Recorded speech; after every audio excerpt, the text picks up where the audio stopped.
Stained blanket, that's right, just for your bed or wherever you need it. So head on over to Mixed Tees now and get all your apparel and goodies from Midnight's Edge. Get up, wake up, this is your final warning. It's time for Midnight's Edge in the morning.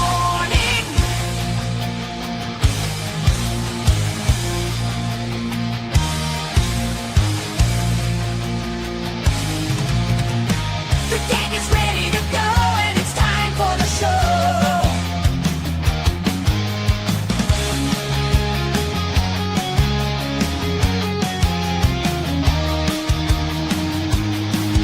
It's time for Midnight's Edge in the morning.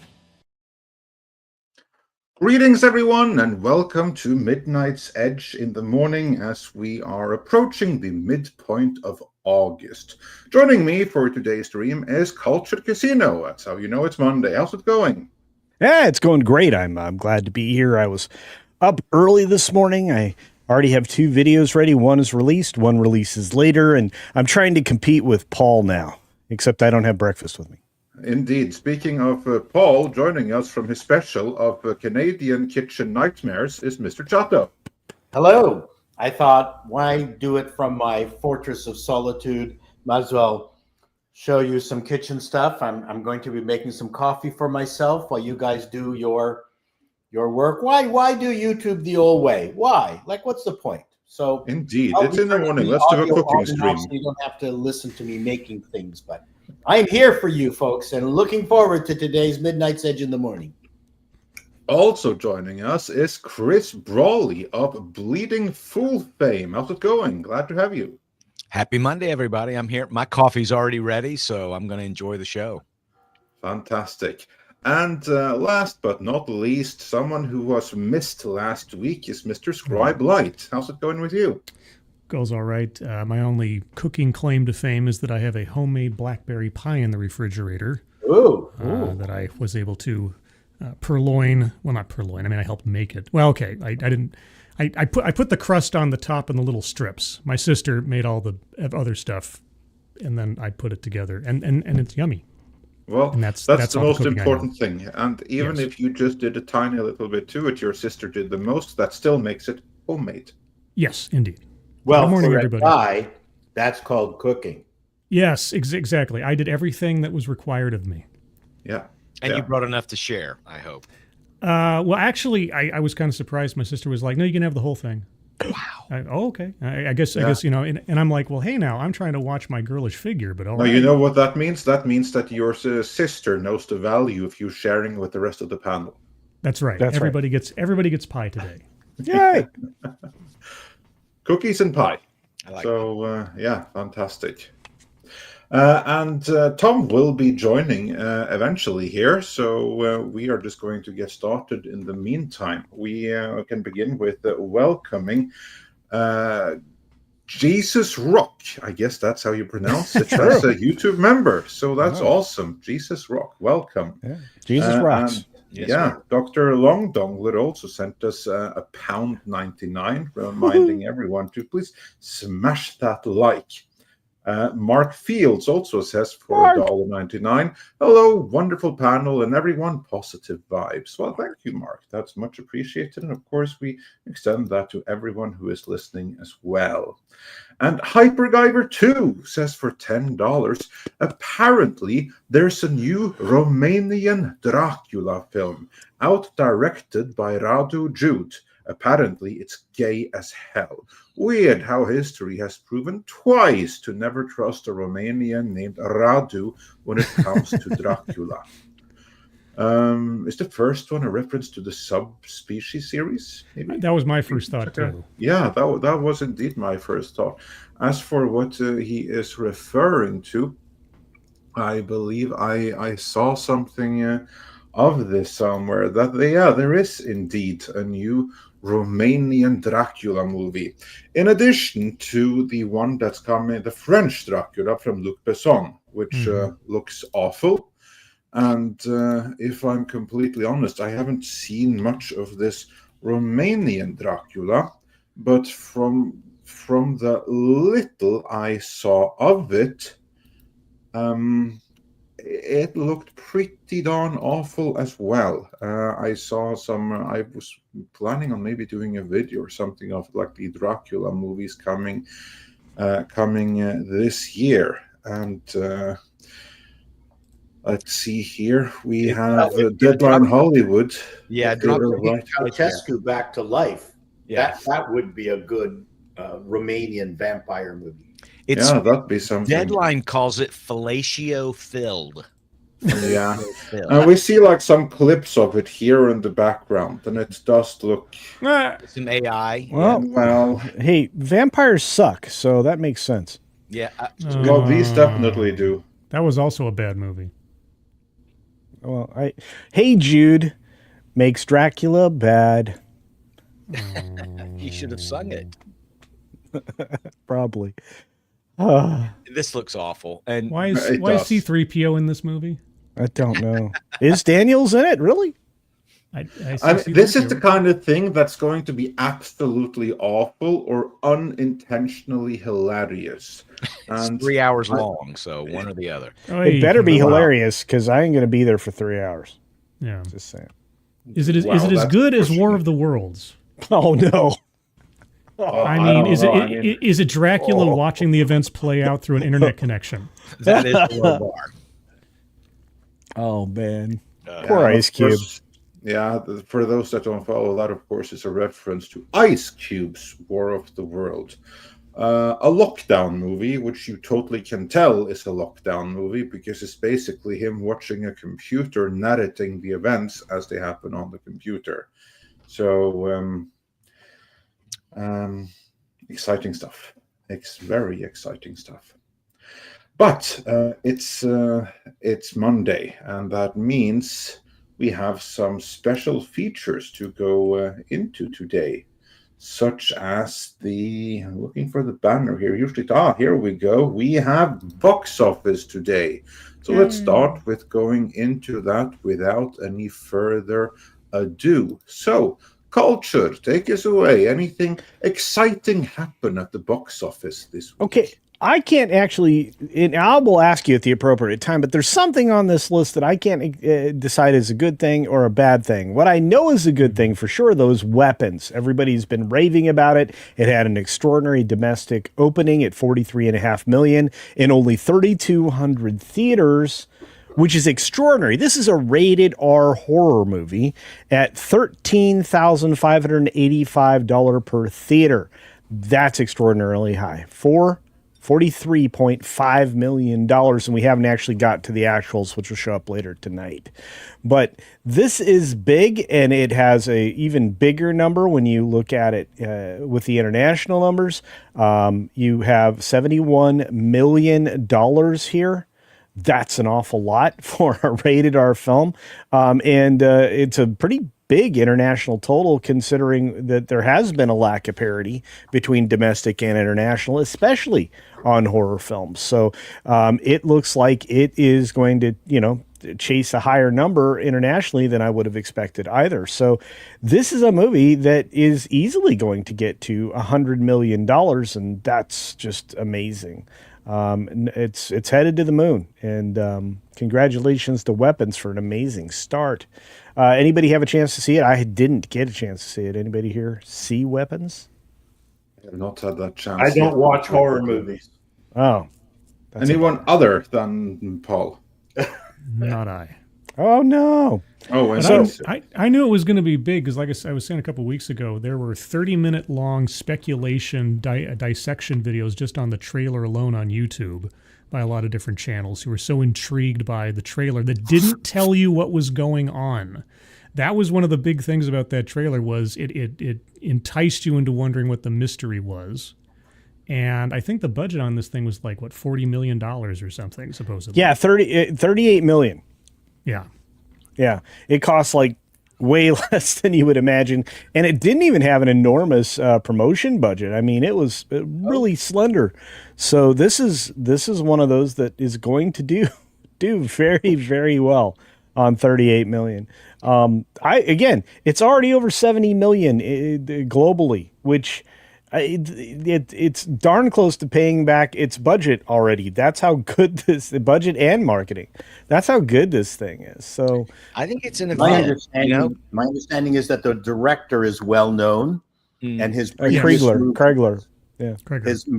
movie was well received. So you now have a brand, and there's nothing better than a director brand, right? Where you develop a sense of trust.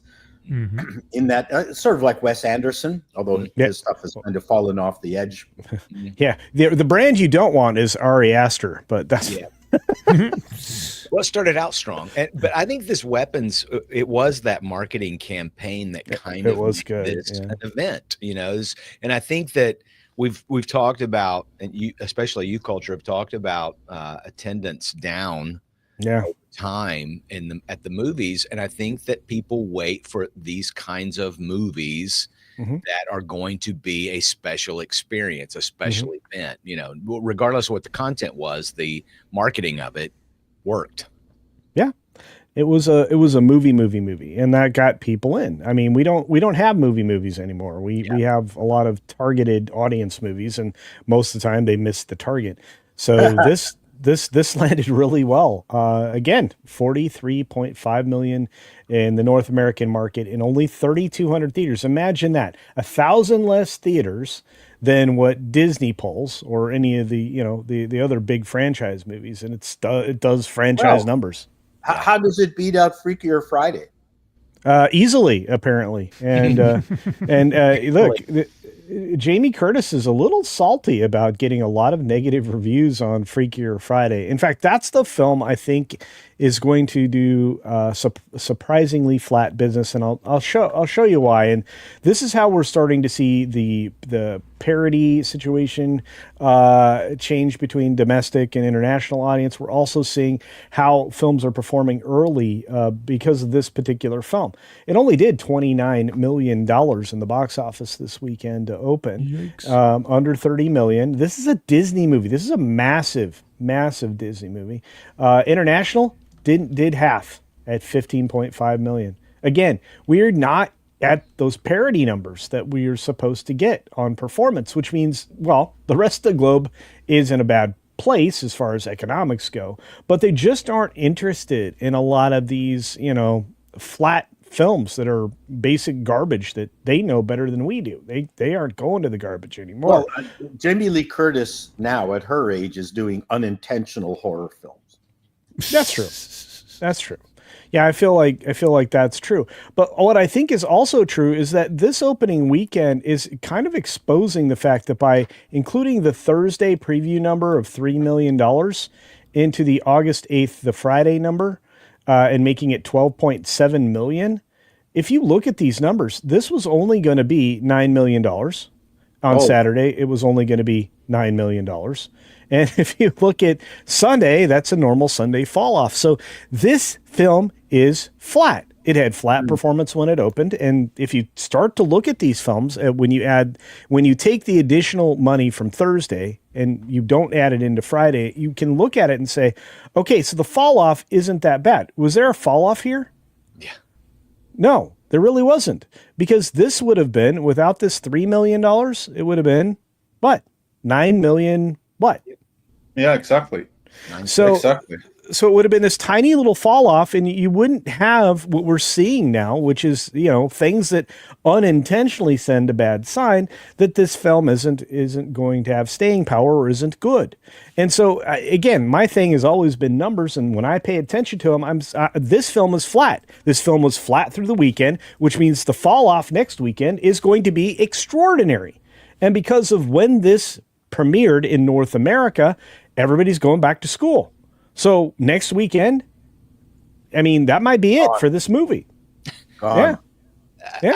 I'm blown away though, because look, this movie is niche. I mean, this is like the very epitome of niche. Number one, Freaky Friday is originally a remake of a much older Disney franchise. 76 from 76. And then Freakier Friday 2 is so you had to have seen the most recent remake with Lindsay and Jamie to Which want was to good. see a sequel. Most people that go for Disney movies these days have Disney Plus. This looks like something that will be on streaming in 28 days. Well, This is niche, and I understand that the demo was women, right? oh, it is 100% Correct. women. This is this is a chick flick. Oh Yeah. yeah. Intelligence intelligence basically outlined it as strictly ladies. Not only that, what's funny is this only was able to capture about 27% in total of the 3 films that opened this weekend. This was, or I should say, of the 3 competitive films this weekend, not open this weekend, but of the 2 that opened this weekend, this only got 27% of any kind of large format performance. So it really is beyond that. I think you nailed it, Chris. This is beyond niche. This is what Paul and I would refer to back in our ancient days as straight to video. Yeah, exactly. It's almost a vanity project, right? It's like, who cares? Nobody was demanding this. Nobody's going up. It's not like another Jurassic Park sequel, right? This is something that it's so niche. It's also Can I relying be on the sentimentality. devil's advocate for a sorry. moment, though? Please. No. Yeah, because you know what's good thing about this movie? I said it already. This is a chick flick. Yeah. You can argue that it's the wrong chick flick. It's a chick flick that chicks aren't interested in seeing. Right. This is something that Disney made out of hubris, ego, and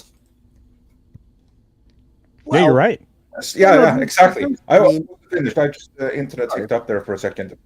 But anyway, it's arguably the wrong chick flick, but it's a chick flick, and that is something that I would like to see more of, or more accurately, that is something that I would like to see more released of. I, of course, have no intention of seeing any of them myself because they're not made for me. But here's the problem. Chick flicks are made for chicks, and there's been not many or not nearly many enough made of them in the last decade. Instead, you've taken movies that were for everyone and for guys and turned them into chick flicks. Yeah. In the process, destroying those properties for the built-in audience, predominantly men, without winning over the chicks anyway, because they want chick flicks and they weren't getting any. Well, this, to me, is a step in the right direction because it is a chick flick. It just so happened to be the wrong one. Well, Andre, I would posit to you that one of the keys to a successful chick flick is having chicks in it that chicks actually want to see. That, of course, is true. And so, for instance, you've got the Sandra Bullock formula, which works really well. It does. She's charming. It does. Yeah, and she knows what she's doing. Even J-Lo knows what she's doing on the chick flick front. And of course, Sydney Sweeney hit it out of the park with her recent chick flick. That and Glenn Powell. Don't forget. Yeah, well, Glenn no, Powell. but she produced that movie, so that's what Right, I mean. yeah. It's her movie, and so you've got a Lindsay Lohan that looks. I mean, nobody wants to see these 2 women. It's not of interest. The first, I believe, the first version of the Lindsay Lohan, what's her name? Jamie Lee Curtis. Jamie Lee Curtis film, they were in their prime. People wanted to see them, and the thing almost made $200 million. Yeah. And so, I mean, there's a business case for doing another one, but not with these 2 people, ironically. I would have replaced them again. Absolutely. And just to add to that, what I have heard from women around me is that none of these 2 women are particularly appealing for different reasons. One, Lindsay Lohan is someone that they remember for certain behavior, acting behavior, more than a decade ago, like 20 decades ago, but they're still not interested in seeing anything with her. Whereas Jamie Lee Curtis, she may have been interesting at one point, but her personal attitudes, choices whom to support, choices her children have made, stuff like that, makes her very unappealing to women of the non-crazy yet still informed persuasion, if that makes sense. Well, Yes. you have a property that's relying on 22 years long sentimentality for anybody to even care about it. And you've got 2 people whose stars have diminished by their own choices and declarations. Yeah. So it never made any sense. If you wanted to do something where people would actually be interested, I'd be like, how about Clueless 2 or something that actually has a cult following.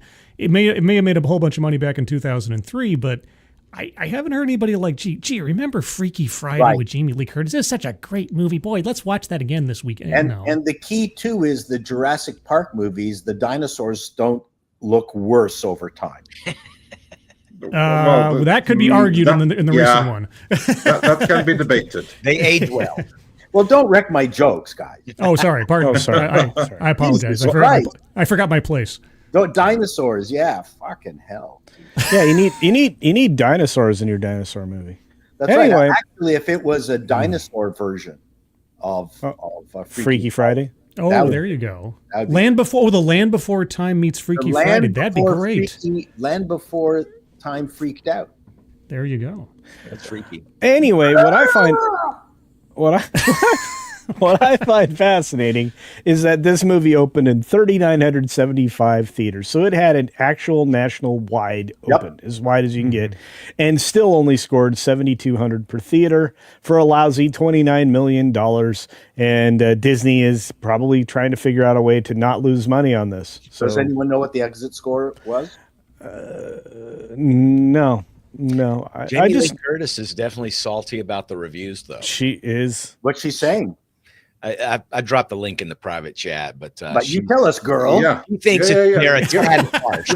Give me a second here. They're a tad harsh. Tom's not here. I need more time to do this sorry. stuff. So yeah, give me a second here. Come on, girl, dish. Oh my! It's Monday dish. Hi. That's right. You're in the kitchen still. Wait, no, you're no longer in the kitchen. It's no longer the dish. Look, first of all, we are not The View, Paul. Yet. We would be much better. So yeah, we now have the proper headline here. Jamie Lee Curtis reacts to negative Freakier Friday reviews. The Oscar-winning star took to social media to defend the new sequel. Here, going down. You're there. There's no screenshots. The Independence film critic Lowry sided with Time, arguing in her 2-star review that Lowen deserves better than the unfunny nostalgia of this belated sequel. A lot has been made about the apparent preciousness of this 22 years later return to a millennial favorite, writes Lowry. Curtis and Lohan have, so to say, remained friends, and their big screen reunion also happens to mark, blah, blah. I'm looking for basically, here we go. During the production of the film, Curtis used her Instagram to call out paparazzi intrusion on the set. We have tried so hard to keep our story a secret and private until it's time for release, but once in a while an image comes out, she wrote last August. And it doesn't tell you anything about the story or about what's going on with the characters, but it does show the joy and fun that we had making Freaky Friday, and we know it will be the experience that you will have in theaters next year. Well, evidently not too many people had that. No. I'm also not really seeing the reactions. Go up to that fourth paragraph. Here we go. Jamie Lee Curtis has hit back at the review. Curtis, blah, blah, blah. Curtis personally defended the film in the comment section of the post, writing, seems a tad harsh in reference to review.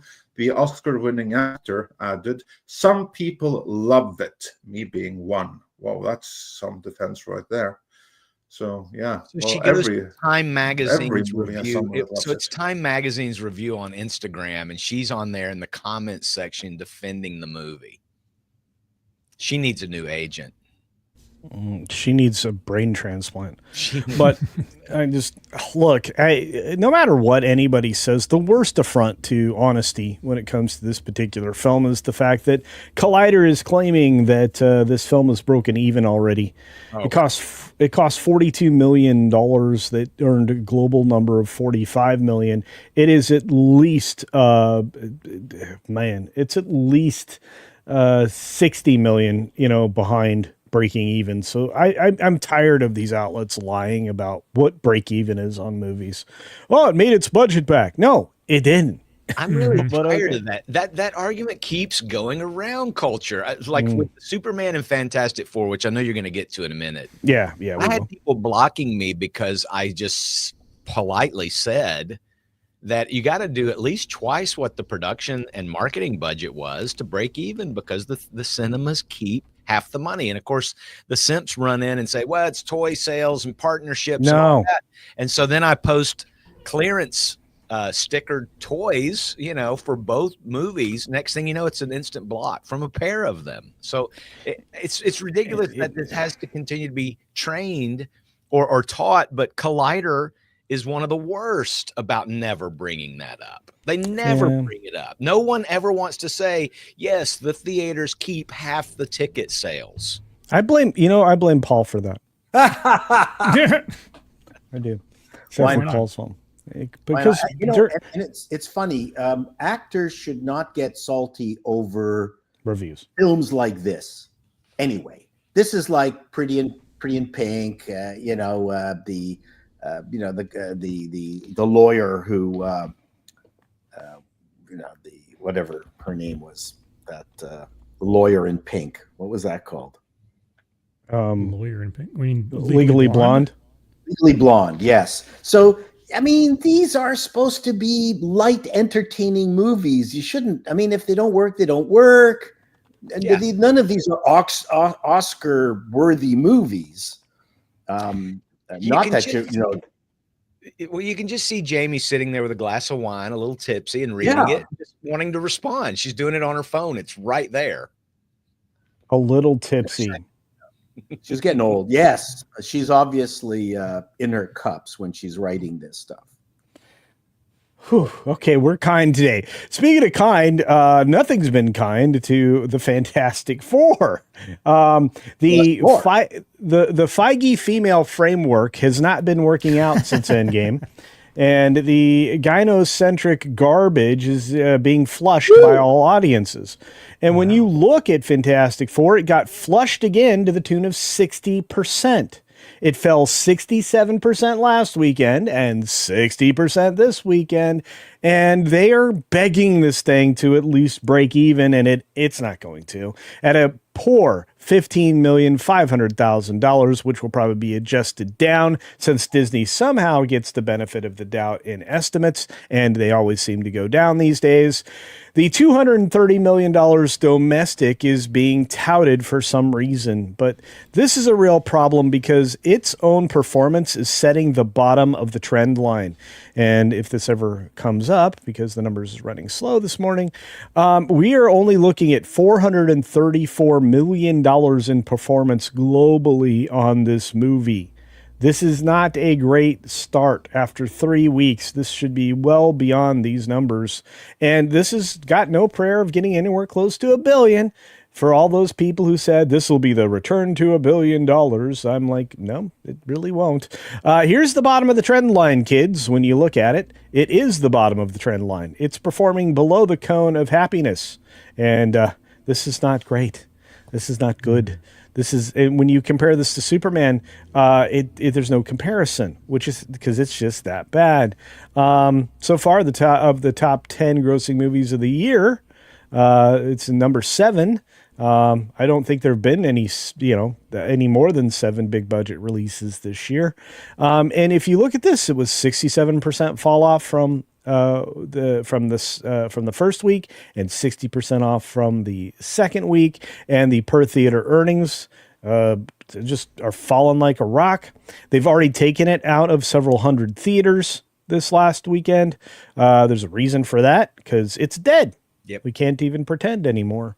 And that's the theater chains making that decision. When they dropped the movie, 500 and something of them just said, hey, it's not performing, gotta go.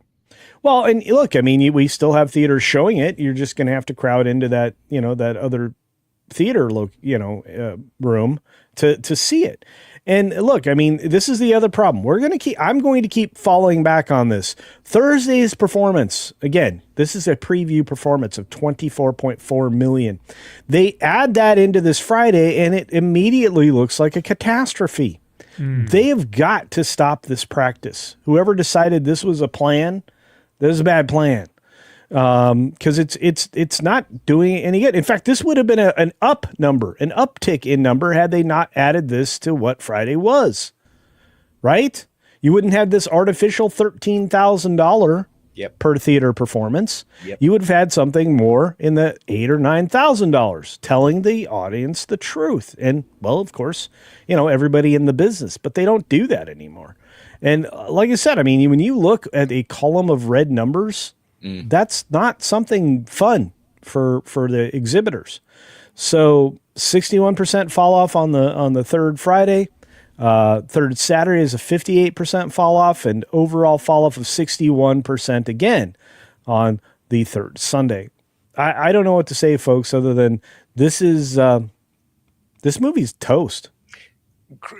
Culture, let me ask you this, though. Yeah. I hear what you're saying about the reporting that 66% drop the first weekend. That's so granular. I mean, I don't think that adding the Thursday numbers and therefore having a larger drop off than is actually what's being calculated there. It seems to me that this sort of information, while we find it very interesting and some people get in the weeds and get very granular with it, that reporting that 66% drop off is not really what's impacting the movie, right? It's not that's the chicken before the egg, really, Well, I agree with you to a certain extent, but what it does is it gives us measure, and even the audience measure, of the fact that this thing was so front loaded. Yeah. That the people who wanted to see this film, I mean, that all it's showing you is the people who want to see Marvel movies go and see them right away. Oh, sure. Yeah. And if it's not, yeah. Yeah. And if it's not good, Chris, and I'm sure we all can agree on this, if it's not a good movie and it's not worth seeing twice, they fail or they do very badly because of the budget. So the conversation that we've had here regularly has been, we need to have control of this budget. Yeah. Right? Yeah. And make good movies, and stick to the what you're adapting, right? Yeah. There's so many mistakes that were made here with gender swaps and unnecessary stuff that they did that I, as much as I love Fantastic Four as a characters from the comics, I'm very satisfied that this is doing this. Even it's the most bizarre thing too around these cape flicks, not just Fantastic Four, but also Superman, Thunderbolts, you name it. There is a segment of people, just like you talked about this front loading, that go and see it on Thursday night, go and see it on Friday night, and then tell their friends, I'm going to go see this 4 more times, right? 4 more times that you're going to go and pay premium prices to go and watch the slop that will be on the Disney Plus platform in 5-6 weeks. What do we give this? This will be an 8 week probably a release, but I look at and look, Disney has really gutted their cinema performance. They've all cannibalized their theater earnings, which doesn't do them any good. Truly. Well, they're a damaged brand too. At the end of the day, remember there was a report, I think a couple of years ago, about how parents and families thought very poorly of the brand. They have damaged their brand. So there's a certain segment of people. You have the few that go, front load the movies and go that very first night and the preview nights. Then you have a certain segment of people that said, I don't go to Disney movies. I don't support that studio anymore. You know what I mean? Yeah. So they've hurt themselves, and that affects Lucasfilm, Marvel, and of course Disney, like Freakier Friday. Yeah. And I think that a lot of people are just have actually like allowed they've allowed themselves to be impacted by the lower performance of Disney and the lower quality of their brand for quite some time. I think we've been seeing that for a bit, but in order to move on, I just want to say The Bad Guys 2, it did okay this second weekend. After opening second, it's at 10.4 million. A few people I know have seen this, including Jonas J. Campbell. His reviews up on Criticless, and I'm going to get my reviews back going up there. But did anybody else see that movie, that animated film for kids? Nope. No? I am not a child. Not even Polly? I have children, but they I'm just weren't trying to see if interested. Andre needs help. Right on. Yeah, Oh, you're a good yeah. man, No, Charlie Brown. Ollie sees I'm everything. good. He does. The Bad reviewer. Guys 2, Rosa saw it, reviewed it, serviceable, forgettable. Oh boy. Okay. But Fair enough. it's it's made a couple bucks. It did. Yeah, it did all right. What about now? There was another kids movie that came out too, right? Is that Sketch down from Angel Studios? She loved it. Oh my god. Oh, she saw Sketch also. Oh yeah, she Rosa loved sees it. everything, I think. I heard that was good. And Angel Studios, she gave it a 9 out of 10. Woo! It's an unconventional way for a child that deals with grief. Instead of trying to get them not to kind of write dark images in her sketchbook, they encourage it, and something good comes out of it. Rosa loved it. 9 out of 10. I'm kind of sad it didn't do well. Yeah, I don't think the marketing's been very strong for it. Yeah, I don't know if they're just relying on their mailing list and they think they got that type of pull. I think so. Yeah. And maybe now they do have their own app, I believe. So maybe Sketch will play better on at the end of the day on their VOD. But yeah, she gave it a stellar review. So that's your two children's offerings, I guess, this week, right? Culture. Yeah, and I mean, unless you consider the Jurassic World Afterbirth children's offering, but yeah. Anyway, but the idea that comedy is returning is kind of it makes me happy, especially in the form of not just animation, but in physical reality with the Naked Gun. I'm just very disappointed it's not performing as well as I would have thought, to be fair. At 8 million this last weekend, that's a big number if you look at what was happening with last weekend's performance. If you remember, by the time we got down to number 3, we were already falling down below $8 million. The problem with Naked Gun is that there really are no water cooler scenes. Part of the trick to a comedy is that people talk about different scenes, right, and just immerse themselves in it and enjoy the conversation. Everyone in the first movie, I mean, pick a scene. Everyone talked about the peeing in the washroom with the mic still on. Yeah.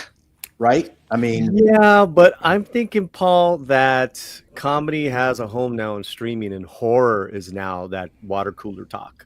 You know what, though? I could have rewritten the sections that I thought were weak in Naked Gun and turned them into that. I'm just saying that I think comedy is killing it on streaming right now. No, like which what? The Naked Gun, the Wednesday humor, all that. Happy Gilmore 2. Happy Gilmore 2. What's that new Eddie Murphy movie?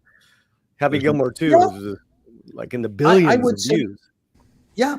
No, Happy Gilmore 2, and it deservedly got what it got on multiple levels. I mean, it was a very well engineered show, and one of the keys to its success was that it didn't try to be female centric whatsoever, and I think that was good. And even Naked Gun didn't try to be female centric, which I thought was good. It was just not as well written. Yeah, I'm missing the Woody Allens. I'm missing the variety of comedy out there. But I'm being.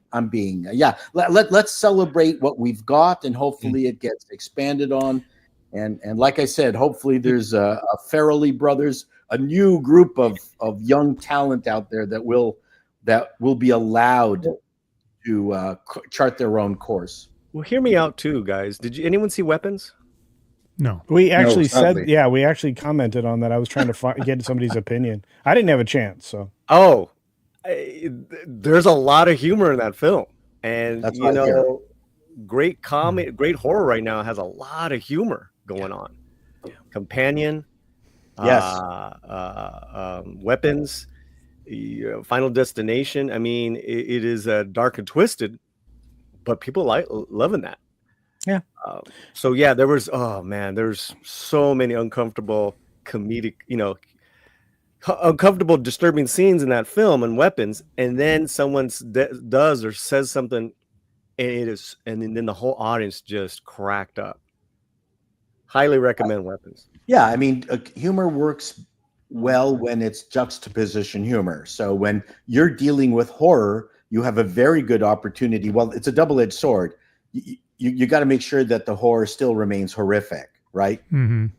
Yeah, you don't want it to turn into like James Gunn dialogue where it completely disarms the entire purpose of the film or the theme. You really have to be careful, but to break the tension, it's a you have fantastic opportunities there. I've heard good things about Weapons. I had a question for you guys on the comedy aspect. And I don't know, is there some financial benefit or course that's taking place where comedy is finding its way more on streaming than in theaters, or is it just because it's considered more of a cotton candy popcorn kind of thing that is it more financially viable to have it on streaming than to put out in the theaters or something? Yeah. Less risky?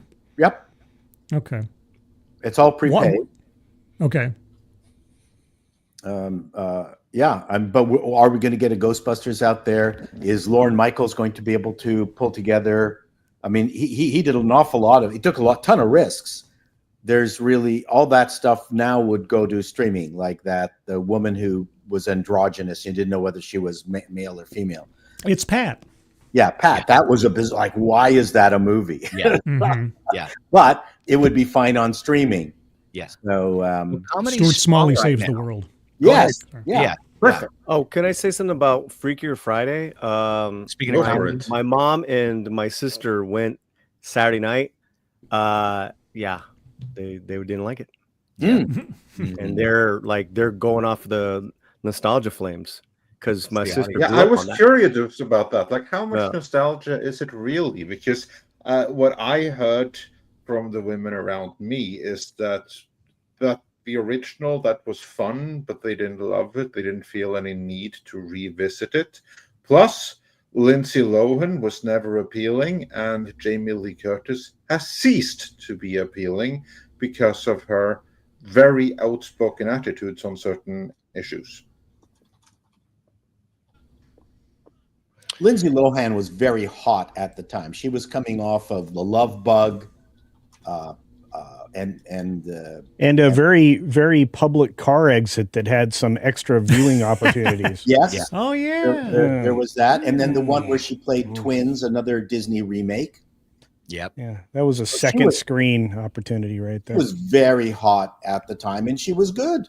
She really. Yeah, but she became significantly hot, less hot after that time. Correct. But you can't you can't manufacture that again, right? It's almost like Pamela Anderson. Who knew this woman would be this funny? I mean, I loved her in Naked Gun. Loved her. Wow. Best thing in Naked Gun. Oh, my best thing. I just wanted her to like sing jazz for 2 hours. Yeah. Anybody watch Eddie Murphy's The Pickup on Amazon yet? It's also #1. It's a comedy with Eddie Murphy and Pete Davidson, who I haven't yet. I'm going to. Okay. Yeah, I'm kind of scared of comedy is strong, like you said, on streaming with that and Happy Gilmore 2 and some others. It's, it's the platform. But horror is doing good in theaters. That's sort of the problem is the Ben Stiller era is over. The Will Ferrell era is over. Everyone in the business runs out of steam, and they've got nothing left really in the tank. And this isn't a complaint. It's the nature of the business. I had my 10 years. It was a great time, very successful, but you just can't get that back again. Are you suggesting that Pete Davidson ever had something in the tank? I'm talking about Eddie Murphy now. Eddie Murphy. Okay. Yeah, Eddie's all right. 64, 65 now. Yeah, not that he can't do it. There's very few people who seem to have it, the wherewithal and the intelligence to be able to move along. I would say the Wild and Crazy Guy. Steve Martin. Steve Martin. Yeah. He, especially with Murders in the Building. Yeah. He really knows who he is. Yeah. And so does his compatriot on that show. Yes, Martin. And then you have the girl that's all along for the ride. But anyway, we need to get to the end of this. I like her. I don't know why everybody was talking smack on Freaky Friday. It did very well. It only cost $40 million to make. 42 million. Yeah. Yeah, it's going to be a And huge comedy's hit. been dead for the last 10 years because, comedy died with Ghostbusters 2016. And That's why we haven't had a good comedy since. Barbie kind of reawoke it, and then ever since then we've been nursing it Barbie back to was a life. comedy? Technically, yes. It was a chick flick.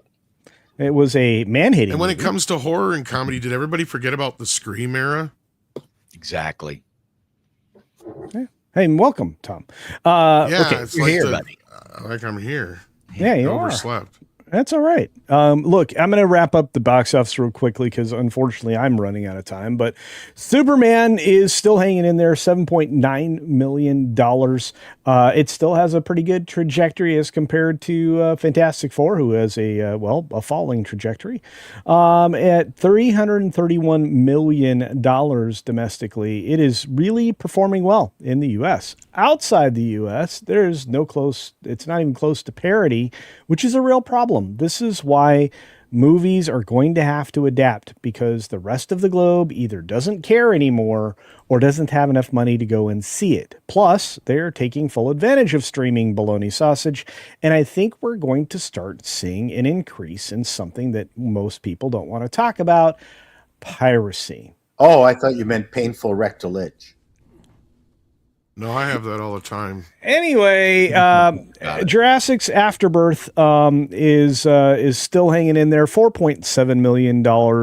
It is slowly finding its end point, but it did cross 800 million. So congratulations. Yeah, to but the most of that's overseas. And just to push against what you just said, yeah, the studios need to quit caring so much about overseas. They don't see as much as everybody thinks they do. No. Like, I just reminded everybody again the other day. Do you realize that sometimes they don't even see the amount of money that they're reporting because they get paid an upfront amount from these areas, and that's all they're going to get. Yeah. And that's usually the money they use to make the movie with. But it depends on the film deal to begin with. It does. How It very it- much how it does. was acquired or how it was produced. Well, But- typically, I guesstimate between 10 to 20% of those overseas receipts is what they get either on the front or back. Yeah. But That's what I've been saying for a while. It's not yeah. nearly as much as everybody thinks. No. And that's why they quit pandering to China. Yep.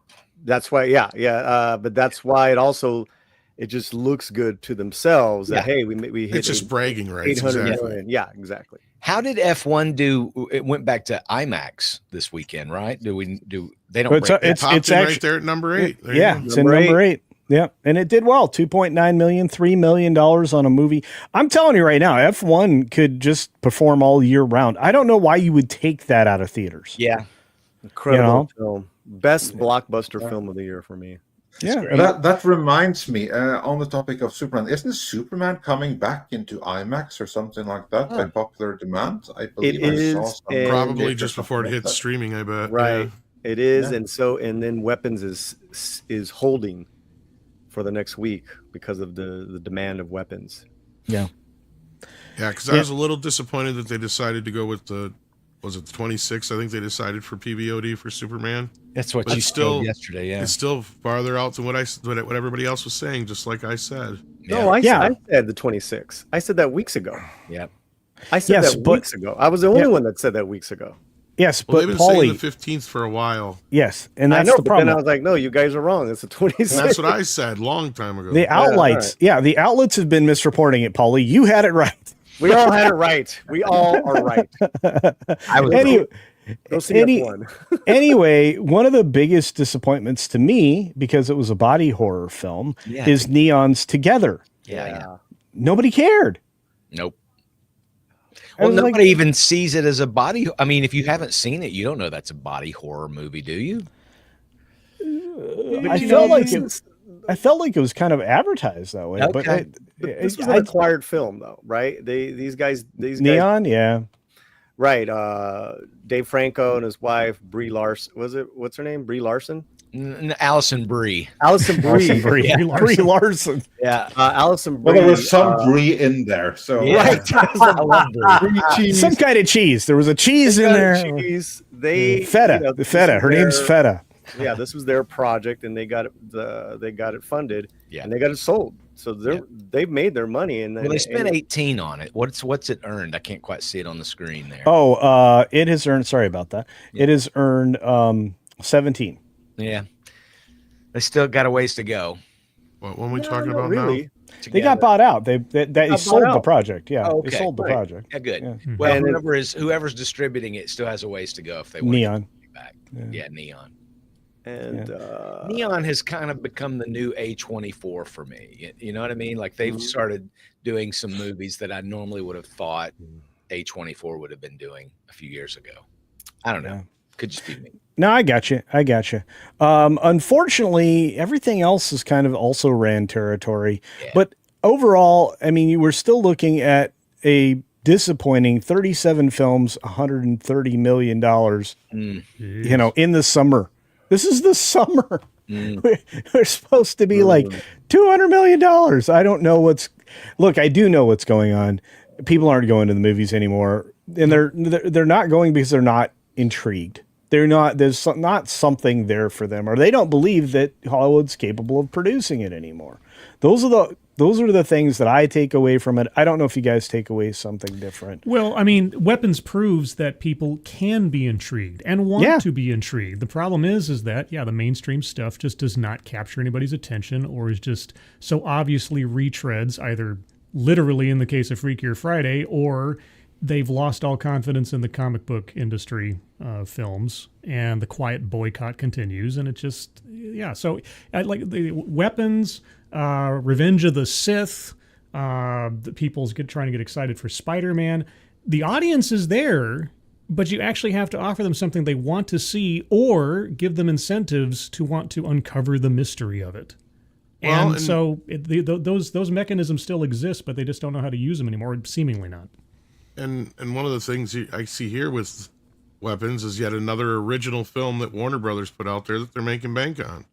They seem to be the only ones getting behind original material right now, when everybody else is re-releasing reboots, remakes, sequels, rebootfuls. I mean, let's be honest. The whole reason that movies aren't making money anymore is they got rid of USAID. Well, the woke ones, they're trying to get the audience back. And as we've said before, the reason the kids aren't involved is because they don't have movie stars to follow. No, they don't. They don't care about any of this crap. No, they don't. And that's why when it was different, when we were kid, you could say, oh, I'm going to see the new Schwarzenegger movie, or I'm going to see the new Stallone movie, or whatever. Yeah. If you said that about the new Pedro Pascal movie, people would say, which one? What? He's got 3 in the top 20. No, they'd ask you why you're wasting your money. It'll be on streaming in That's 2 what my weeks. friends would say. Yeah, you're right. The part of the problem is that the AAA and the AA teams are gone. We've talked about it before. Broadway Right. is not creating new comedies. Neil Simons or actors or anything. anything. Yeah. I mean, and so we now have where Broadway is behaving like Hollywood, and that they're just redoing the big musicals over and over again, or old plays. But Broadway was a source of a ton of stuff. Neil Simons, Woody Allen, Kaufman and Hart. That was a feeder team. You had television as the feeder team. A ton of people learned how to do sitcoms and comedy. They graduated from comedy school on television before moving to movies. All that is gone. So there is absolutely no way we can expect the same level of even new movies. What kind of books are on the top 100 list? The New York Times. It's all chick books about feelings.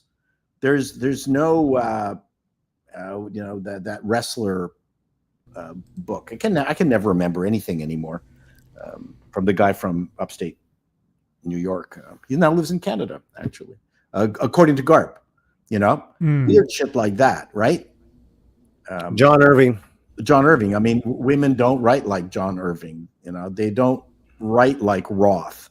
Not that women shouldn't have their own book, but right now 90% of the top 100 is all written by women, and none of those things are going to turn into interesting movies. That's part of the problem. Yeah, a lot of that is the agents and sort of the DEI culture that's still. Yeah, the DEI culture and publishing is brutal. No one talks about that. Yeah. But there are great book adaptations. Great book projects. There's just not a lot of them, and then they don't get done well. But we're there's also no- living. We're there's- also living in. I mean, this is going to sound weird. The most prosperous and most boring times. No one is writing Grapes of Wrath because that shit isn't happening unless it's grapes of looting Target. I mean, yes, there's hardship out there, but not to the extent of the depression and the wars and stuff like that. And people don't have anything to write about.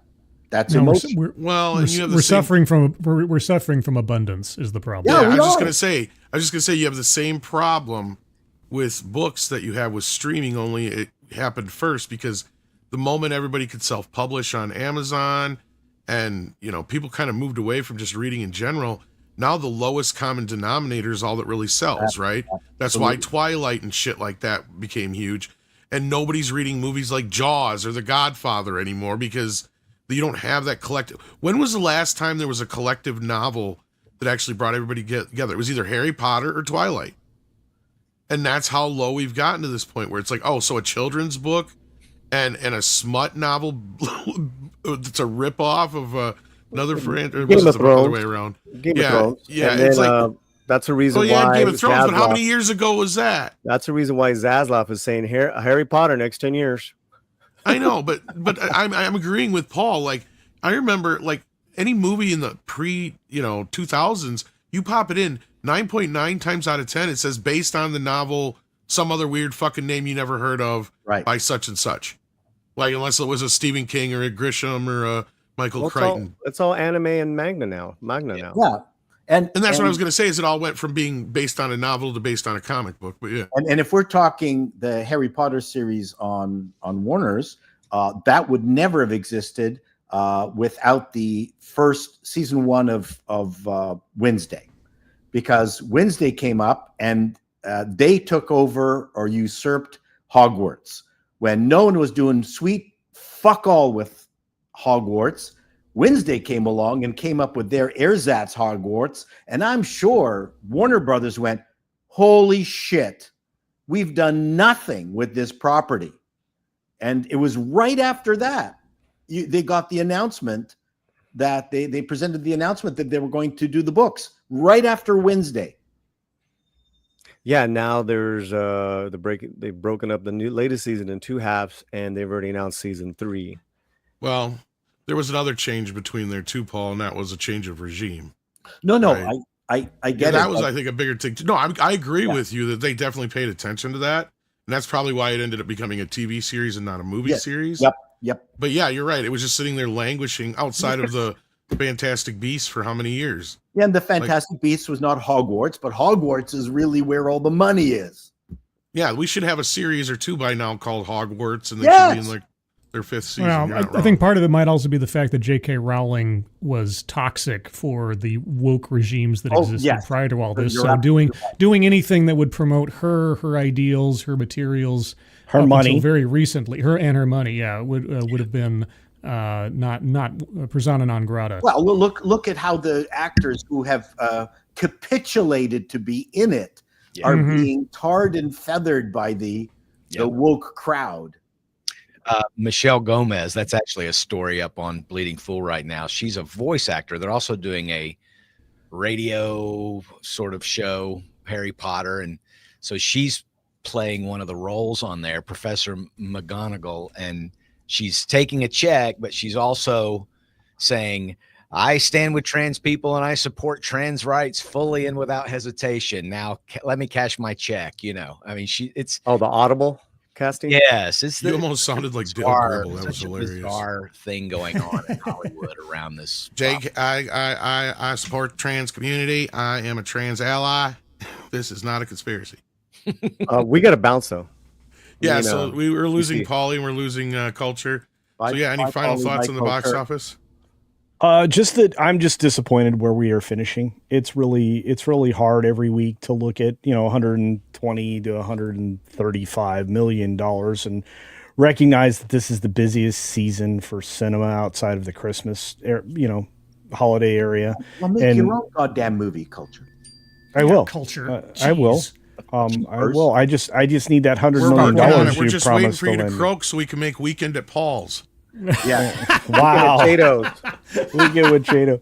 Anyway, I have to run, but I just want to say I'm glad to have been here. Do check out my first video that dropped today. It's got a second one coming out right after Midnight Edge ends. Midnight's Edge in the morning ends, and I will have a third and potentially fourth video coming out later Whoa. today. Whoa. Yeah. I'm trying to be What a factory. big. On that, Is you combing your hair on the fourth one? I'm brushing, not Brushing your combing. hair, yeah. Brushing, yeah. But Tom is jealous. That's just so's Chris and You could cut off your hair and donate it to Tom anytime. I don't want his hair. it's beautiful. What do you Keep it's his stupid beautiful. hair. You're a hairist. Tom, you should go as Culture for Halloween. That'd be awesome. Yeah. I did go as Razor Fist one year. Yeah, there you Awesome. go. All right, I got to step out. Love you guys. Everybody out Bye, there, Culture. subscribe to these gentlemen. They are the best, and they're Bye, good Culture. friends. I'll see you Be later. Culture. Bye, y'all. Okay. Joining I'll be us. live in an hour with Yeah, Michelle see from you. Force of Light Entertainment. I'll Huh. be live in an hour. Cool. Stop on by. The stream redirects there. So yeah. Yeah. We you got can go some anywhere. super chats and we got some breaking news. So Bye, stay Paulie. tuned. Oh, breaking news. I'll be Take listening, care, Paulie. guys. Bye, Paulie. Later. Yeah. Take care. Well, yes. Let's see what you guys are talking about in the super chats. I think this is the first one I have anyway. So double Yes, check. that's where we Andre. left off. Alrighty, /1111 sends in 599 euros. Says, hey guys, I know I'm not very bright, but how am I supposed to become a member? I've been trying to figure out for months. Is it for the US only? It shouldn't be. No. I can tell you exactly how to do it. We Yeah. go to the main channel page, and right next to where it says subscribe, it says join. That's Join. where you get There's that. membership. Or you may, if someone donates, you can claim it right there in the chat. Or when you're paying, if you're on your phone, I don't know if this is the same on your phone, but on the website, on the YouTube side, if you're on your computer or laptop or whatever, when you're going to give a super chat or a super sticker, it should be the third choice down. You have like super sticker, super chat, membership, and membership gifting. So when you click on membership, that should take you to the exact place you need to be, and you get choices there. So yeah, it shouldn't be that difficult unless there's something wonky going on with YouTube, which I never put it past them. So it could just be in It's your been area very right now. wonky in the last few days. Very, very wonky. Oh, in they're ways rolling I've never something seen out. They're before. doing something again. That's when you know they're doing something. Like when the names start popping up like this Yes. and stuff. Yeah. Yeah, they get the handles instead, or they get the raw names instead of the person's selected handle. And being that you're in Europe somewhere, / who knows what they're doing right now where you're at. So Yeah, I just. but we're thankful that noticed you're able to weird send this. behavior I've seen before. But yes, well, if you're having any more trouble in the next time we're doing a show, just let me know personally or let one of the mods know, and we'll do our best to try and help you out with that again, if it doesn't seem to work itself out.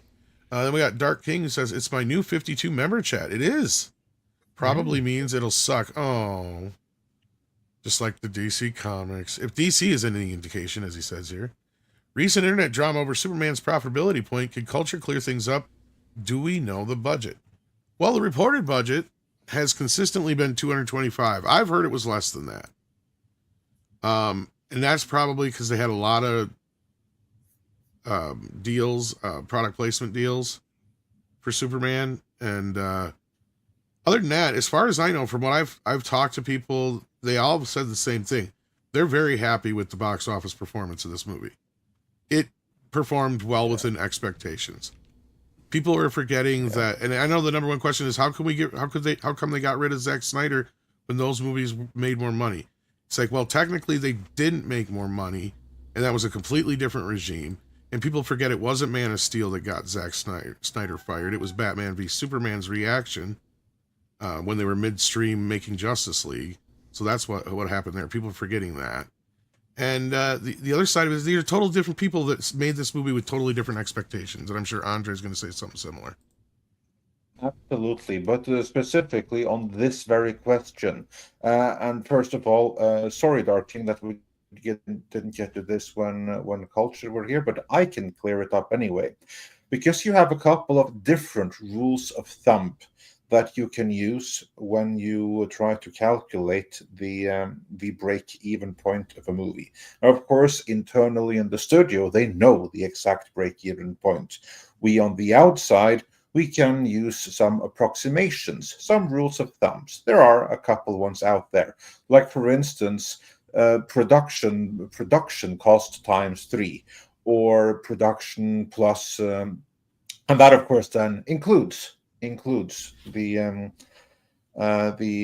marketing cost. But you can also do production cost plus marketing multiplied by some multiple I don't remember. Anyway, point is, regardless of which metric you use, regardless of which method you use to calculate the break-even point, Superman is now above that break-even point. So the movie has broken even now by any external metric, and that is not taking into account any kind of product deal or anything like that. So I believe that, exactly as Tom said, the studio probably would have liked to do more, but they should be happy with the performance, because this is the biggest comic book movies of the year in a very difficult market for comic book movies. This is bucking the trend. And also, as Tom was saying, ideally, you want the movie to do gangbusters all over the world. But if you had to choose, you would much rather it do gangbusters domestically than internationally. And that's what Superman is doing. All of the comic book movies this year are failing internationally. Superman, if anything, right now appears to be failing less than the others, and it's more than making up for it domestically, where the dollar, in a sense, is worth more. So yeah, there's really no need to have any drama about Superman's profitability point, because however you choose to approximate it, it has by now been exceeded, and the movie is in the profitable range. Yeah, and it was nowhere near any kind of like disaster where they would cancel Supergirl or anything like that. No. And I don't know if that's what No. some people are hoping for or something. It's just like, no, that's not going to happen. Not going to happen. Nope. No. But this thing right here, yeah, no, because domestically the movie is performing as well as they possibly could have hoped, and then they're going to see that internationally it's not doing what they had hoped. But then you just have to take a look over at Marvel to see, okay, this is something that's affecting all comic book movies. It's not affecting all movies. So you can't blame Trump, you can't blame tariffs, because if that were the case, Jurassic Park, Lilo and Stitch would have been equally affected, and they aren't uniquely comic book movies, which is why I say it's a response to all of the girl bosses, because on the big screen, nothing went quite as woke as comic movies. And international audiences aren't too keen on wokeness, and they lose faith. They lost faith in comic book movies. And the fact that Marvel's doing worse on both sides of the equation just shows you how bad comic book movies and Marvel have screwed this whole thing up. So yes, this is what we've been saying for a while. Superman is kind of outperforming other superhero films. But yes, would they have liked it to do much better? Yes, absolutely. And normally a movie like this would be doing twice as much outside the US. So if you think about it, this movie would have probably be getting real close to the $1 billion mark had it been performing outside the US like it should have. Like a movie like Jurassic World, where 2 times as much of its income is from outside the US, where I don't think Universal's going to see nearly as much as that outside of the US money as they are the inside of the US money. That's kind of what Andre's saying. The bigger problem is that Disney dropped the ball. They were, if not the biggest, one of the biggest studios prior to purchasing Star Wars and Marvel, and they had Hollywood Films, and they had whatever that other title was, and studio, and they were cranking out some of the best mainstream movies. They were literally in the movie business. The problem is that when they got Marvel, purchased Marvel and Star Wars, they decided to get out of the movie business. They're not in the movie business anymore. They stopped. You're only in the movie business if you're doing like what Fox was doing up until the Disney bought them, Warner Brothers is in the movie business. Mm-hmm. Disney is not in the movie business anymore. That's the problem. And if all you're doing is this narrow range of product, then I think that has an overall effect on how you are perceived. So if you're doing Two Men and a Baby and a Freaky Friday, I mean, we're talking about that. I mean, I think that is a good example of they do need to make more movies like that, only good ones, not the crappy ones. But exactly, I agree. That's what I said too. We need more chick flicks, just different not ones. just chick flicks. We need Ones flick the market flicks. demands. We need flicks that feel like flicks, and then in between those movies, you have the superhero movies. Just living, it's very thin gruel that we are living off of is the problem.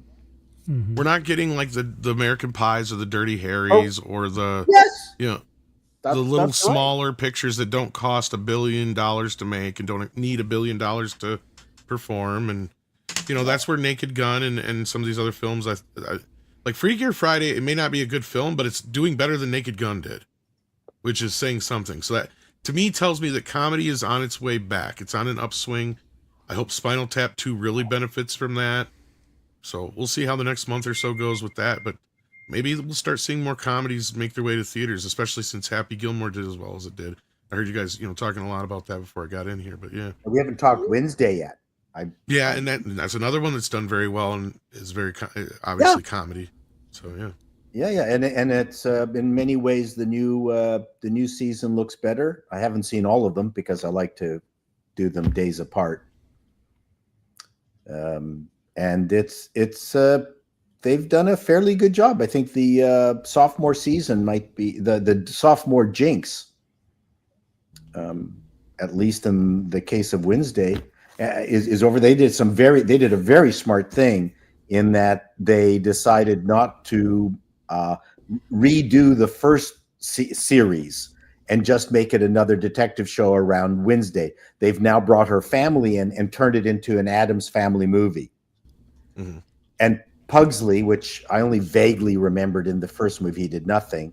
He's actually really good, and he's got a good story. So everyone's got a good story, and the relationship between Wednesday and her mom is not camp.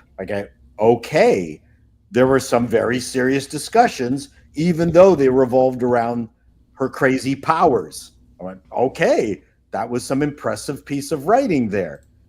Even though they're overdoing her Wednesday's quippiness, they're leaning in a bit too hard on it. But and in the first episode, we haven't even seen the what do you call it, the new characters coming in. We've seen hardly any of the new characters. So yeah, I making it a Addams Family movie, having the Addams Family actually move in on campus was a really brilliant idea. And they got Luis Guzman to actually pronounce words clearly. Heaven forfend. Oh my God. I didn't understand. In the first series, I had to have the subtitles on just to understand what he was saying. Someone clearly complained, said, please enunciate what it is that you are saying, Luis. Well, probably a producer. That's what the captions are for. Damn, culture is just popular today. Took off for all super chats. Robert James Film says, hey, Admiral CC, is today the day? Did I miss it? Well, I'm not even sure what you're referring to, Robert. You missed it. I guess we missed it. I don't know. But thank you for the support, man. Hyperguyber 2 says, Radu is the name of the real Vlad Dracula's younger brother and lover of Ottoman Sultan Muhammad II. You guys must have been talking about Dracula.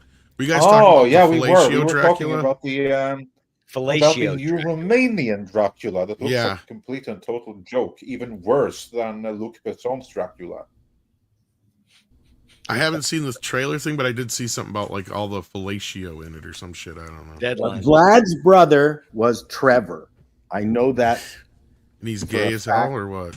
Oh, yeah, for sure. Well, let's just say that particular trailer, if anything, it needed more fellatio.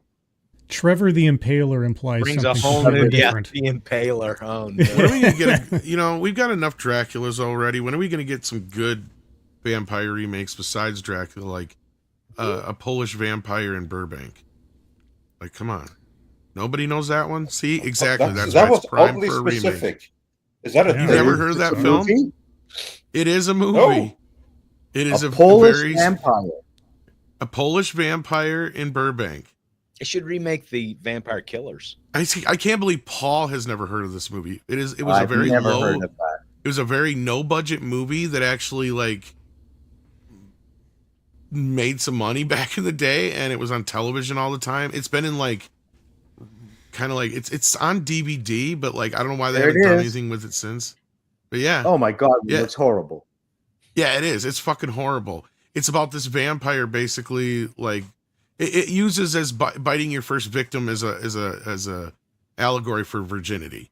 So he's like a big nerdy vampire, and it was originally supposed to star oh god, what's his face from Greece, and we've mentioned him before. Comedian guy, the weird nerdy guy. No. I'm trying to think of his name. No, not the main star. Oh shit. 1.5 stars. Yeah, he's in the movie because he actually signed on to be in the movie, but then he ended up backing out of it. And so they used part of his that they filmed of his, and he ends up playing the main character's older brother instead. Oh god, what the hell was his name? He's a nerdy guy. I do shit. see Eddie Deason. Eddie Deason, thank you. That's who it was. Yes.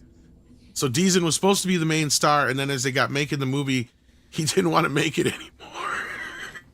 There's another connected movie called Rockabilly Vampire, which Yeah, he did. The sounds guy who good. made it did another one. Yeah, he's done a couple of them. There was another one that was kind of like the Polish vampire, only it was like a gay. Was it a gay werewolf?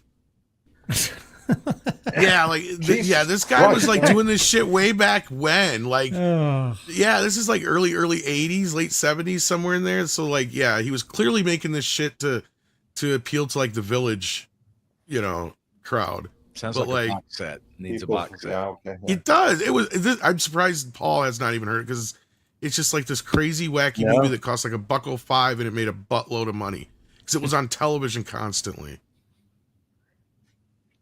I did. But anyhow, I did that just hear, reminded me of that the fellatio Dracula did. I did hear a conversation with a Tubi producer who said that if you can make your movie for $100,000, you will make money every single time. Doesn't matter what it is. probably so. But I don't think it's a union production. That's a lesson Hollywood needs to learn these days. And Radu for sure. was getting impaled by a Muslim sultan repeatedly, according to him. Oh, yeah. So he's Speaking like of the him- Deadpool before Deadpool. So is that what you're saying? Yeah. Like he didn't die, and they would just keep killing him. Yeah, Let's I just did. go with that and move on. Speaking of impaled, I did a appalling news video about all the dildos that were being thrown onto the tarmac at the WNBA games, and I did a secret. I did an investigative report. I was the only one that went to the local shopping mall, the Stag Shop, to try to. And then all I did was list the craziest named appendages that you could come up with, and YouTube took me down a notch. They yellow dollar signed me, Oh, yeah. and it's very funny. So if you guys want a good laugh, then watch my appalling news segment on the WNBA male floppy appendage video. Yeah. All right, well, let's keep going with the super chats. Mr. West says the irony of your statement, Paul, is that most of the big modern day comedy writers are writing for horror instead. Peel, Kreger. Yeah, that's another thing. They True. always seem to go the other way. that's true. And I think it's because there's a fine line between comedy and horror is just that much easier than comedy. I think horror is easier to write. I've never done it, but I Easier. can't imagine that anything is harder than comedy. That's what I mean. Comedy's a lot harder than horror to write. Swift minus one says Superman and F4 and Rebirth in a 3-way cage match for money. Well, I think that Superman and Jurassic are going to walk away victorious, while Fantastic Four is going to be licking its wounds. Yep. I think is kind of the case is going to be. Ruby Hoove gifted a membership. Thank you for that. And Ruby Hoove has also been a member for 14 months. Thank you. And /1111 also says, also about domestic and international. I was really curious after what Tom said. What do major studios value the most? Domestic for Max or international for brand growth, merchandising, etc.? Oh, definitely domestic. This foreign thing is a new in the last, what, Andre, what did you say, 10 years or so, maybe 15 at the most, where they've been 20 trying years. to appeal. Yeah. Maybe 20, but yeah. Really started, between 20 and 15 years. It really wasn't a factor before then. It was actually very much driven by comic book movies and these massive blockbusters when they started actually earning more internationally than they did domestically. And there's several reasons for that. Mostly it's due to more access to more theaters and a bigger movie audience around the world. And that's something that's happened in the last 20 years. So that's when it became important. Like really important when they started. But the problem was when they started factoring that into the budget. Like, okay, we can blow 400 million making this movie because it's going to make so much internationally and this much worldwide. That's when they were really in trouble. That's kind of like what's screwing Marvel right now, because they've all scaled and budgeted their movies as if they're going to make 800 million worldwide, with a split of, say, 600 million domestically and 450 domestically and 350 or 450 internationally, 350 domestically. When you budget for that, then that's an issue. And that's what they've been doing. Well, and I think piracy was one of the big things that caused them to try and have to release things worldwide at the same time, because what you had was also the rise of the same time period that the internet, you started to be able to do file sharing. And so when a movie would come out, and also at the same time, because they used to stagger a lot of releases overseas for better time periods. They did, but yeah, yep, correct. That's exactly right. Once digital file sharing became a thing, it was yeah. You'll lose the hardcore audience because they will have seen the movie 6 months before it comes out. You can no longer stagger something by weeks or months, which was the norm. Like, for instance, when I grew up in Norway, the animated Disney movie that you would get in summer, we would get around Christmas. That was tradition. That's when it came out, 6 months after you guys got it. They would always try to avoid the summer season because that's a low time, and then they would fit it with their own national releases. So a movie could easily be staggered by 6 months to 3/4 of a year around the world, but that's no longer possible. Star Wars is what ruined summer.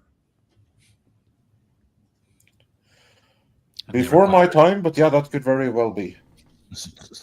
Summer was the worst time to release movies, and Jaws started that. Oh, Jaws, yeah. Jaws started that. I think Jaws more so. Yeah, Jaws is the one that's credited with being of the modern blockbuster. Yeah, I would say so. The only thing I would say to that was because it was a beach movie, it kind of fit into summer, whereas Star Wars was right out of left field.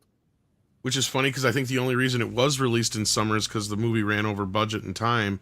So I think it was supposed to be out that Christmas before in '74, and it ended up getting pushed to summer, from my memory. It's a fantastic documentary out this month or last month about the 50. Oh, Jaws 50, yeah. Yeah, it's fantastic. Yeah, there's some good stuff in there. But we're still talking about that movie. Yeah, isn't that amazing? And honestly, Slash, oh, go ahead, Paul. I'm sorry. I was just going to say, no one's making movies that we're still talking about, that we're not water cooling anything. Oh, no, absolutely. Sure. Yeah, it's Jaws too, but still.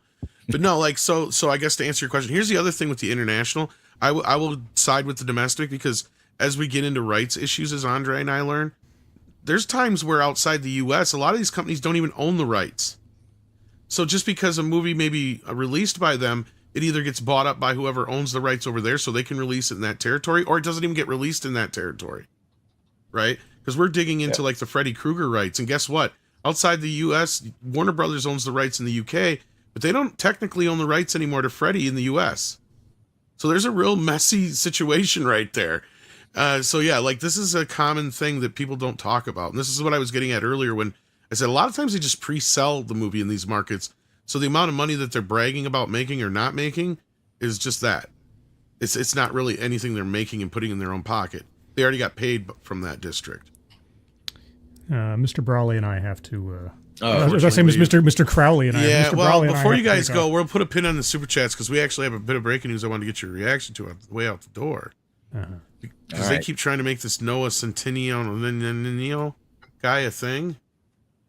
And now he's set to destroy another franchise and not He-Man this time. Okay. It's one of our favorites over here. Rambo, I guess. Oh, yeah. Oh, jeez. In Millennials crosshairs with Noah Centineo. No. Who's Noah Centineo again? They keep trying to make him happen. Yeah. And Who is he's he? someone who is significantly much taller than Sylvester Stallone. Oh, he's supposed to be the actor? Absolutely. Oh, I thought he was the director. Yeah, he's supposed to be the young Rambo. No, he's an actor. He's an actor they keep trying to make happen. He was going to be He-Man. Oh, right. Yeah, he was announced as okay. He-Man. Okay. No, stop before. Yeah, pull the ripcord on this one before you even start. Just stop. Rambo is a dead franchise. It's done. It did everything it needed to do, and Sylvester Stallone is the only Rambo. We're done. Stop. Yeah. That's it. Well, this is the one I think, speaking of selling things to foreign markets, do you guys remember it was like a few months ago where Millennium had this thing where they were presenting this deal where they were selling a Rambo movie and Sly was not involved. Yeah. Yeah. That's a first red flag right there. That's this. Yeah. I knew that. Yeah. And This guy's actually even is, less. He's going to be less of a star than a Sam Worthington or a Jessica Chastain, who they continue to keep trying to make something. This is ridiculous. Yeah.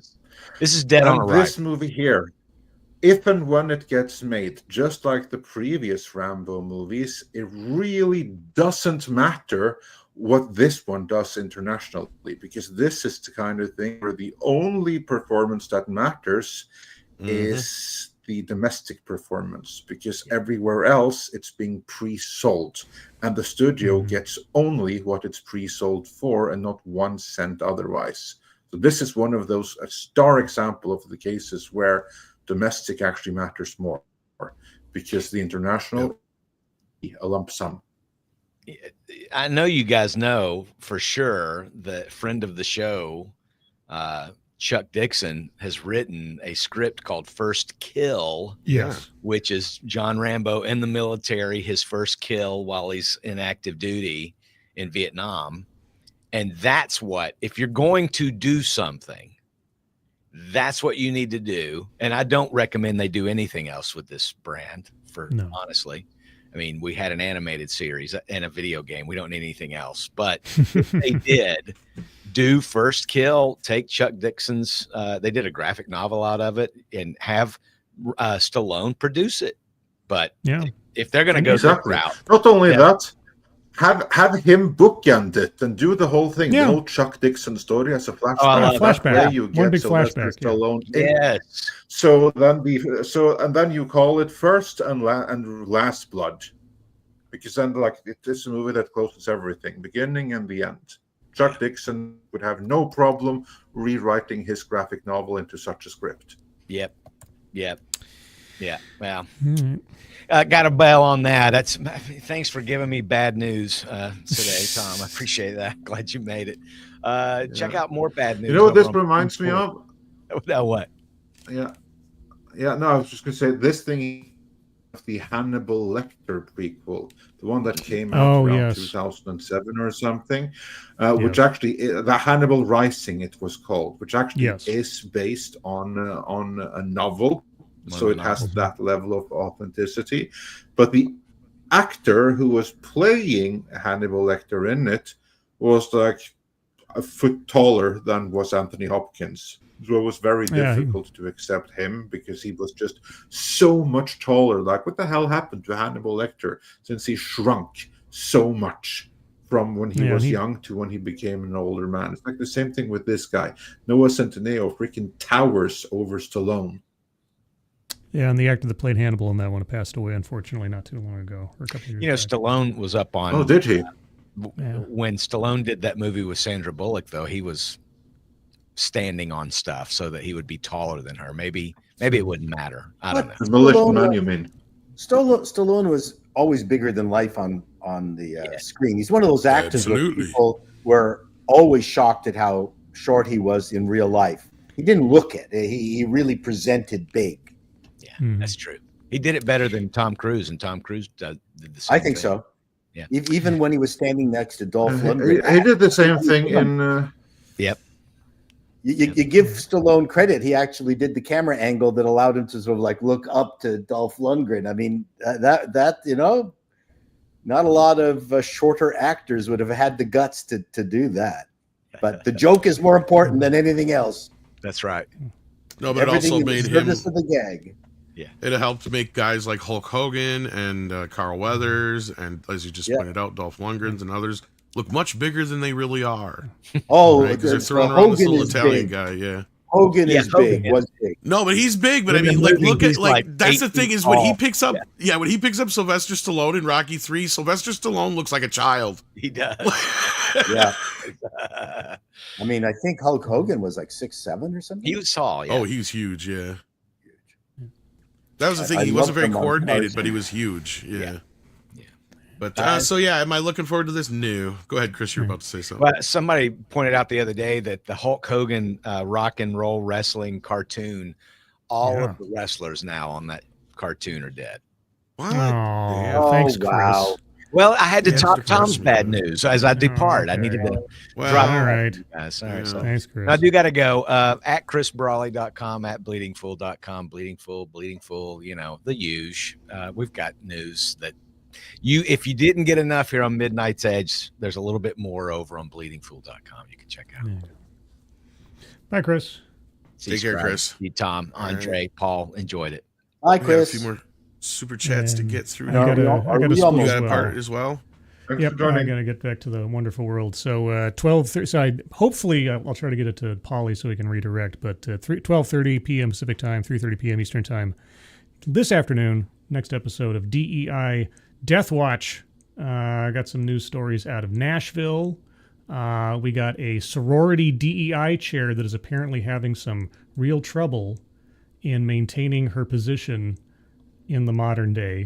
And also a third hidden camera from University of Iowa of an official who is trying to play the shell game and continue with DEI efforts, even though they are legally restricted from doing so. Verboten. So that'll be later on this afternoon. It was nice seeing you guys. Culture and Chris and Paulie and Absentia and Paul, Tom and Andre. Everybody in the chat, have a good rest of your Monday, and I'll see you Wednesday. Take care. And Paul's going through some kind of like jaw rictus moment there. He's trying to I'm doing a smile. Terry Gilliam animation. Oh, okay. I'll have a footstep on me on the gotcha. way out. All right. You got a few more Someone minutes, just Paul. We got a put couple of words in super my chats. mouth. I always do. Go One for One sends in super chat and says, "Have you noticed that the screams are dimmer now? Couldn't see shit on Nosferatu and Superman looks dull. They're trying to save on projector maintenance." Well, I've had this problem too. I brought this up, and even Andre, because we were debating on this whole thing. Like, there was this whole bit with Nosferatu that I didn't even see, so I don't even know if it was there or not, because my viewing of it was so dark. But Superman, I didn't have the issue, but I went to I could IMAX, tell the difference. so. I could. Yeah. No, because I saw Nosferatu in 2 different theaters, also in 2 different countries. I saw it in Norway, and honestly, the experience was much better in Norway because there it was much more lit. I really what was happening, and then I saw it again in Spain. It was dark as hell, and I could barely see anything, and that's how I was able to pick up this. That was later in the Blu-ray and 4K and digital versions of the movies. I wouldn't even have noticed that had I not seen how extremely lit it was in Norway, with like the massive contrast. So all of the stuff that I wouldn't have noticed, put it that way, if I had just seen it in Spain. But there, it was a night and day difference in how that movie was presented in those two different theaters. Yeah, and I think part of it is older I don't know why. projectors. I don't think it's that they're trying to save. You know what I think it is? I think it is because they don't have any skilled projector people. I think it's because that they basically just use the factory settings, that they're not calibrated for each individual screen or something like that. You just have some 20-something that presses play when he's supposed to, and who half the time remembers to or forgets to switch off the light inside of the screening room, or have the craftsman that used to manage the projector all time, who would know how to use that thing and how to calibrate it, how to soften the picture to make the look just right. You don't have that anymore. That's a lost art among modern theaters. I think that's the real issue.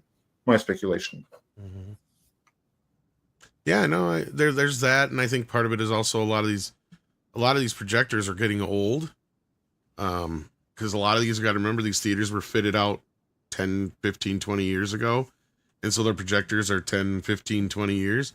And what has happened in between there is massive leaps in, like, 4K and 8K technology, to where these theaters actually should be running at like 6 or 8K at this point, when they're running at 2K. I was just going to say, theaters are 2K. Pretty much most of them are at 2K. The Christie projectors are the standard, and you don't really need much more than 2K at that kind of distance, really. It depends on, I would argue that at this point, no, I think we need to change, and this is part of the reason why people don't go to the theater as much, because they don't have a visual reason to.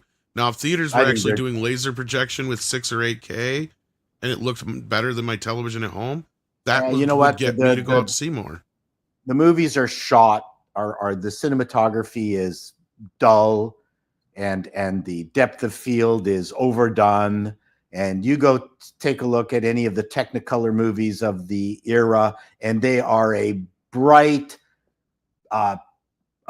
candy, sugary experience, as opposed to the stuff, the teal and orange shit that we're getting constantly now. It's so tiresome.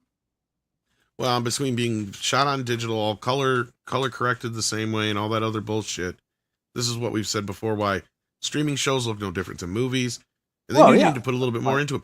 But we've also had an uptick in movies that are being shot on film in the last few years, Nosferatu being one of them. Jurassic World, the newest one, was shot on film. And I think the reason they're doing it is because for these reasons is they can't quite capture that look between the lighting and all that other business. Maybe if they tried hard enough, it just costs too much and takes too much time. Absolutely can. They just don't know how to do it. That Part of the problem is that the dynamic range of digital far exceeds film. And we brought that up, they don't have the fall off and all that stuff, yeah. And the same amount of light you needed for film, hardly any light now. Way different, yeah. To shoot digital. So, anyways, that's another reason where you lose out on color, because that's why a lot of shit looks so dingy, because it doesn't need as much light, and that's where brighter colors absorb more light and all that business. So they used to think about that kind of shit. They don't so much anymore. Nosferatu was one of the few films I feel like they actually noticed and cared and paid attention to how the sets, costumes, and the lighting and all that was going to be affected, and it being shot on film for a specific reason. Now, yes, they color timed it after the fact, and if you watch the movie as it goes on, the color gets sucked out of the film. But especially whenever Orlok is around. But yeah, I mean, it's a lost art in a lot of ways. When they shot in black and white, most of the sets and things were various shades of pink and red, not black. Yep. Anyway, because black would just turn up so dark. Yeah. And same thing with reds and darker blues and such. Well, dark red became black. Exactly. So you would have no differentiation. The pinks with the grays. Anyway, yeah. It's believe it or not, George Reeves' Superman costume was actually brown. Because right. So it would look more like that same kind of dingy blue color, like a dull blue or whatever, instead to your brain in the black and white. But because if they had just put him in blue, he would be in a dark colored outfit, not a lighter colored outfit. Should have put him in pink. Yep. Well, that could have been a possibility. Anyway, so yeah, there's a lot of reasons for that. Go 1-for-1, but that's the ones we just talked about are some of the many. Base pay 2011. If he says breaking, Skydance Paramount has purchased UFC for $7.7 billion over 7 years. All events, including numbered events, will now be streamed on Paramount. No more pay-per-views. So what they did is bought the broadcast rights to UFC.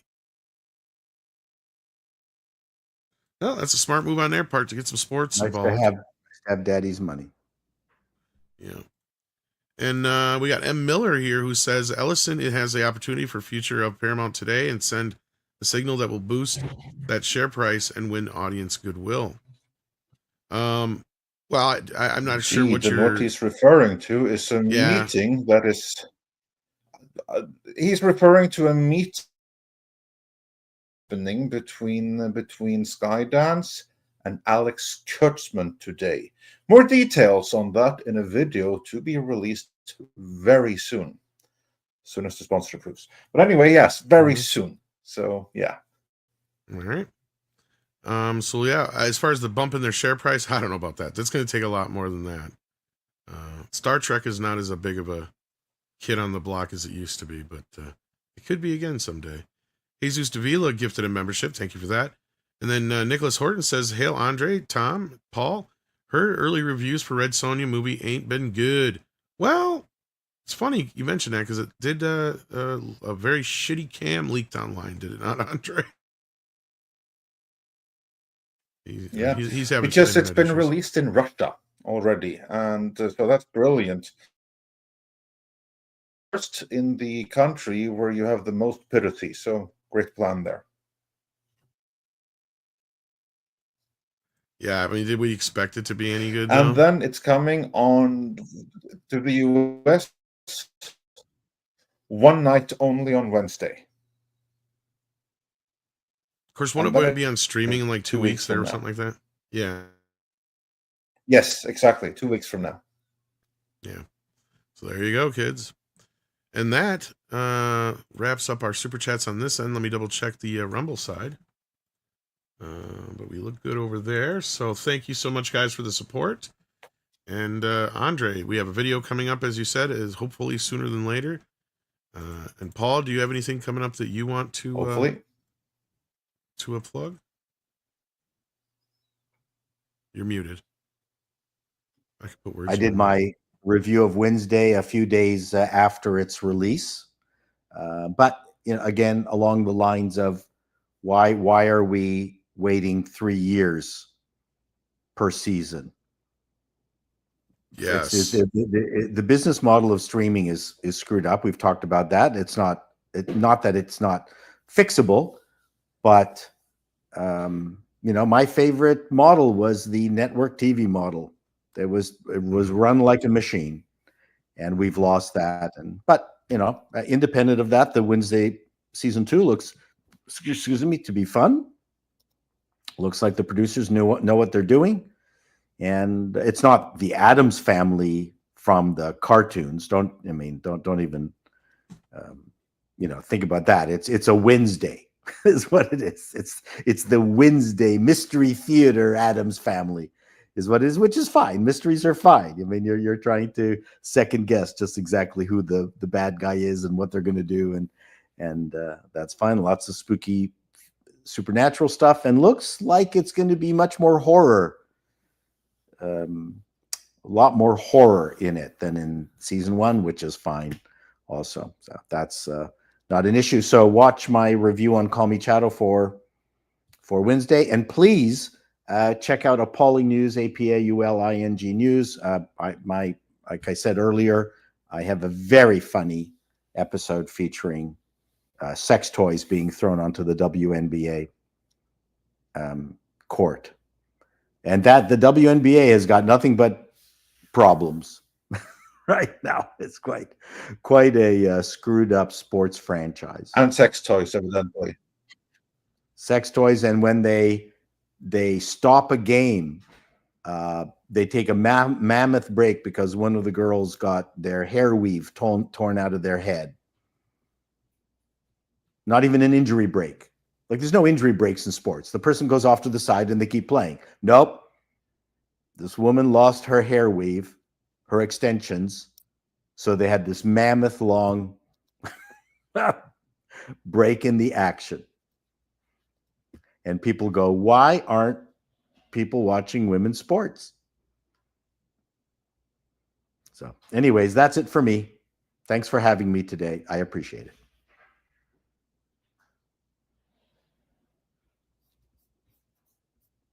Thanks for joining All us. right. Yes. So with that, And, we also with got that, a then, gifted I membership do from believe we're Jesus fully caught Davila. up. Jesus Davila, if I could talk this morning. And as you normally say, Andre, he is on a major delay right now.